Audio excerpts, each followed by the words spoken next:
तो बंगाल के नॉर्थ 24 परगना के कांचरापाड़ा में झड़प हो गई है। तो अब ये घटनाएं भी सामने आने लगी है। टीएमसी और बीजेपी के पार्षद आपस में भिड़े हैं और आपको बता रहे हैं टीएमसी और बीजेपी के कार्यकर्ताओं में आपस में हाथापाई हो गई है। तस्वीरें भी आपको दिखा रहे हैं आपकी टीवी स्क्रीन पर। कांचरापाड़ा के वार्ड नंबर 5 में यह विवाद हुआ है।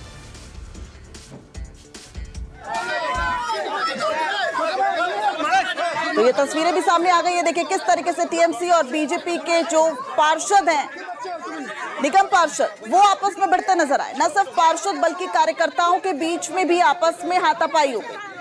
तो दूसरे चरण का मतदान, लेकिन इस तरह की घटनाएं सामने आ रही है। पहले चरण के मतदान में भी देखा गया था, कई सीट्स पर कुछ इस तरह का तनाव देखा गया था, जहां पर टीएमसी और बीजेपी के कार्यकर्ता भिड़ते नजर आए थे। और अब आप ये तस्वीरें देख रहे हैं। दूसरे चरण का मतदान बेहद अहम माना जा रहा है, क्योंकि टीएमसी का गढ़ है ये।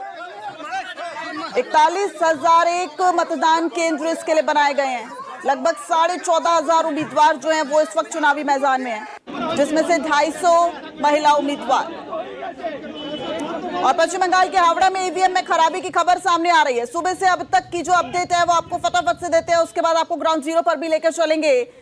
ईवीएम को लेकर यहां पर कुछ तनाव देखने को मिला है हावड़ा में।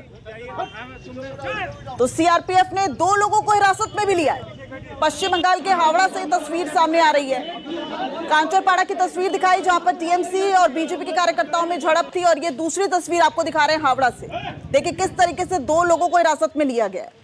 एनआईए की एंट्री भी इस चुनाव में हो गई है। पिछली बार हमने देखा था केंद्रीय सुरक्षा बल जो है उनकी तैनाती पश्चिम बंगाल के हर मतदान केंद्र पर नजर आ रही थी, लेकिन इस बार नेशनल इन्वेस्टिगेटिव एजेंसी वो भी चुनावी मैदान में उतर आई है।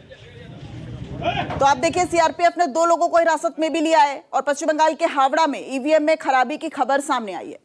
जैसे ही खराबी की खबर सामने आई, वहां पर जो लोग थे उनमें तनाव का माहौल देखा गया, और उसके बाद एक संवेदनशील माहौल जो है वो बनता नजर आया। देखिए किस तरीके से जो वहां पर स्थानीय पुलिस है उससे लोकल लोग भिड़ते नजर आए। साथ ही साथ कार्यकर्ताओं ने